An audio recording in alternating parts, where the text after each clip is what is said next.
와이파이 없나? 저기 제 와이파이 쓰실래요? 네?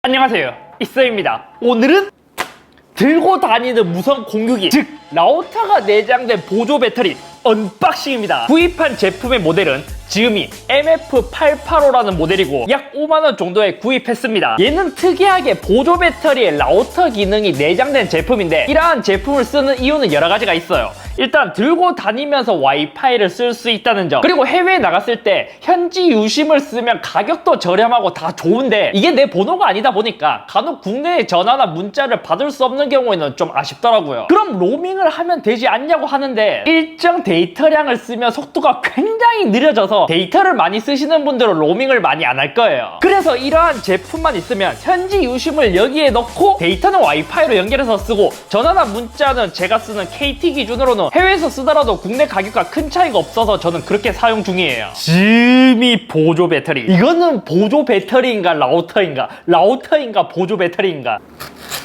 자, 짠짠짠짠, 보조 배터리가 들어있어요. 지금 여기는 비닐로 되어 있죠. 비닐로는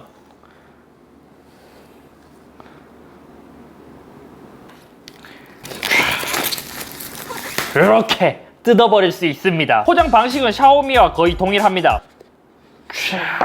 일반 보조 배터리를 뜯는 것과 거의 비슷하고, 뒷면에는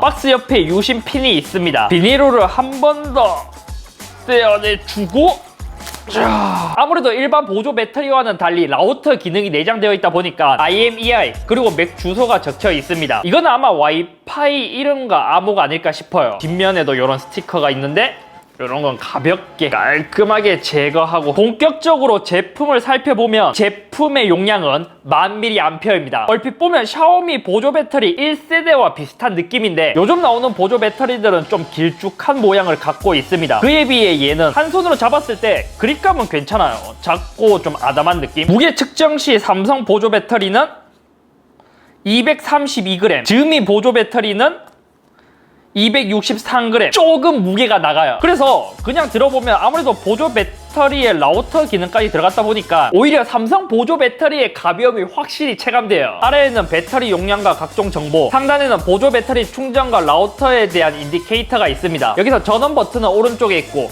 옆에는 이렇게 짧은 USB 케이블이 들어있어요. 충전은 마이크로 5핀을 통해서 할 수 있습니다. USB 타입C가 아닌 게 좀 아쉽고, 케이블의 내구성이 좀 약하다는 평이 많더라고요. 얘는 이렇게 보관하는 용도로 쓸 수 있는데, 근데 이것도 자석으로 붙다 보니까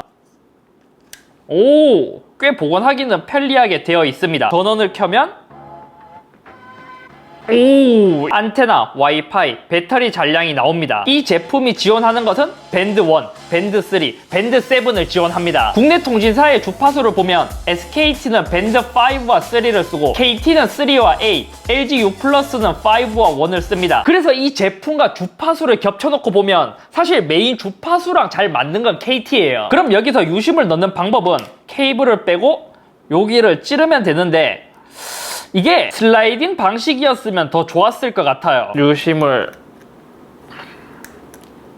다시 넣으면 이제 초록색 불이 모두 나왔어요. 이제 본격적으로 데이터에 대한 테스트를 해볼게요. 일단 이러한 유심을 넣으면 추가 비용이 더 들지 않냐는 의문이 있는데, 지난번에 아이패드를 LTE로 구입하는 이유에서 알려드린 것처럼 저는 LTE를 완전 무제한으로 쓰고 있어요. 그래서 데이터 함께 쓰기라는 유심을 추가 발급받았고, 추가로 발급받은 2개의 유심은 따로 돈이 나가지 않고 데이터를 최대 50기가까지 쓸 수 있습니다. 최대 2대까지 무료인 걸 모르시는 분들이 꽤 많더라고요. 자, 와이파이로 들어가서 요 즈미가 나오고, 지금 보조 배터리에 있는 와이파이를 잡아줬고, 데이터는 지금 정상적으로 사용할 수 있습니다. 그리고 설정 페이지로 들어가 보면 중국어로 나오는데 영어로 바꾸고,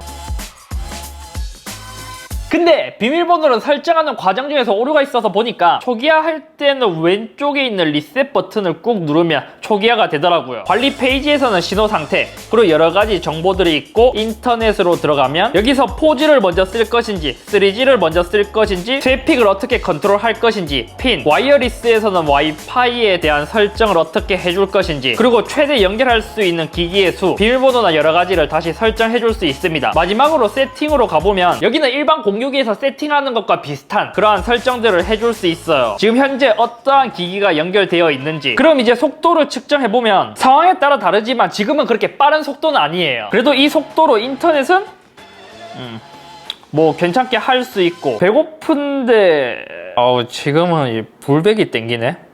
안드로이드 버전에서도 테스트를 해볼게요.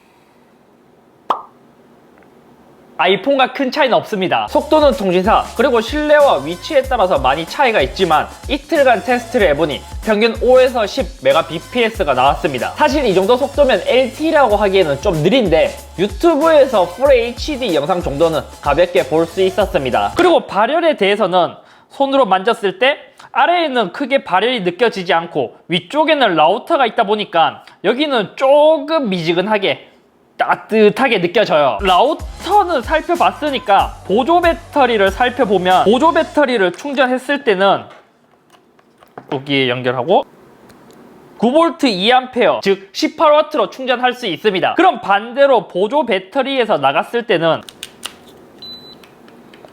그래서 지금 갤럭시에서는 고속 충전이 떠 있는데 약 4W로 뜨는 것을 보면 얘는 지금 배터리가 많아서 제대로 안 뜨는 것 같아요.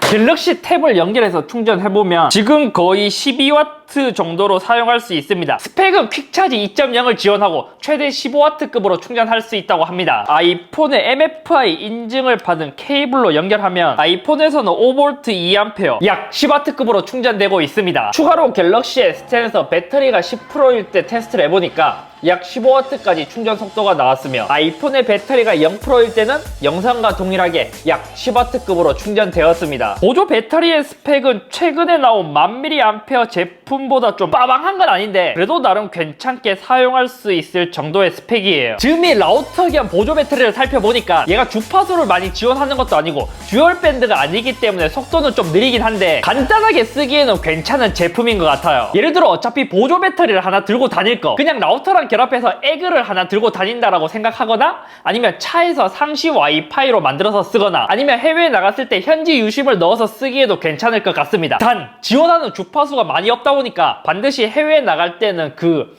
해당 통신사와 주파수가 맞는지 확인이 필요해요. 아무튼 오늘은 여기까지이며 좀 고가의 요금제를 쓰시는 분들은 저처럼 데이터 쉐어링 유심을 이용하면 공짜로 여러 기기들을 쓸 수 있다 보니까 이런 보조 배터리 라우터를 이용하는 것도 괜찮을 것 같아요. 간혹 밖에 나갔을 때 공용 와이파이를 쓰면 굉장히 느린 경우가 많은데 그럴 때 이런 걸 들고 다니면서 쓰면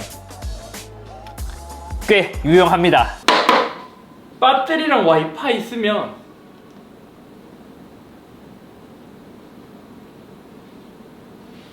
아니 그래도 안 될 거예요.